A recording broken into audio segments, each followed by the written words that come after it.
The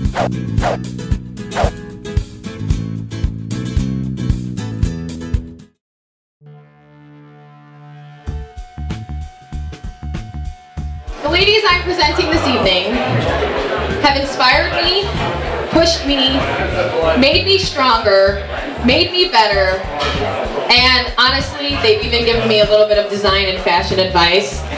Thank you, Norma.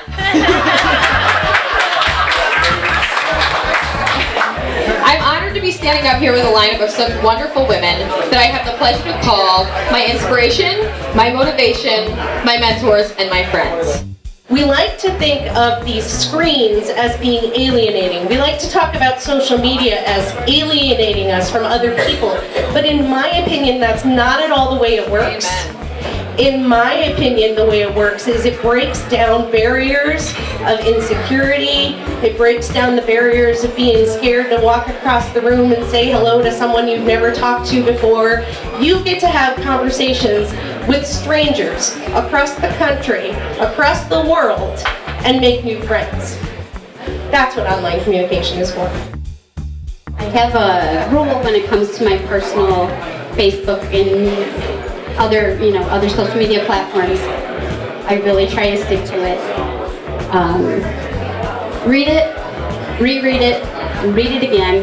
If it's not positive, don't post it. It's not worth sharing. No one has time to read a negative feed. We need to contribute positive messages. We need to help each other. And it could be something as small as a quote, a story, anything you have, but share the good. And that's what's going to make a better world.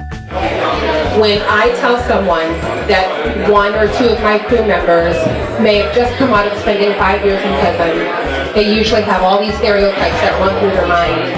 But what happens is, I can send them off to our website, or I can send them off to an article that's been written about us, and they can see.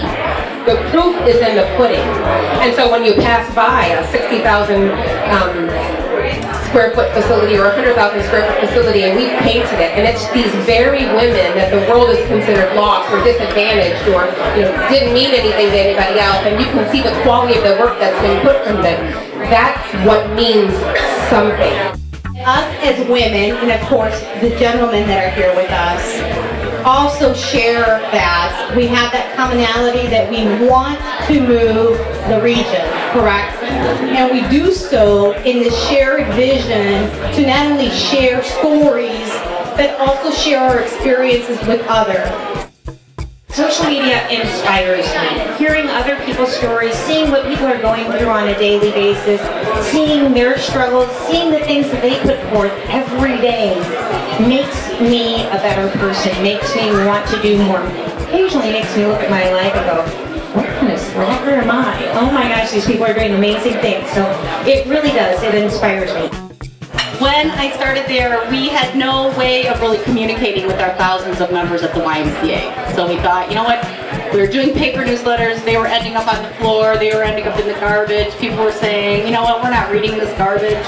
So we decided it's time to move into the new age of electronic media. I see the things that come in from my Facebook page and from other people across the community, that it's growing a community and the mindset that we have about each other and about our place. It helps us to connect with our hometown so that then we feel a passion for it.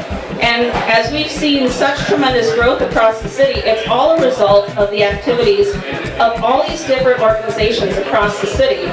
Erin and everyone at the high school being just one piece of it. And just as Celina talked a little bit about that collaboration is so critical for us across the region.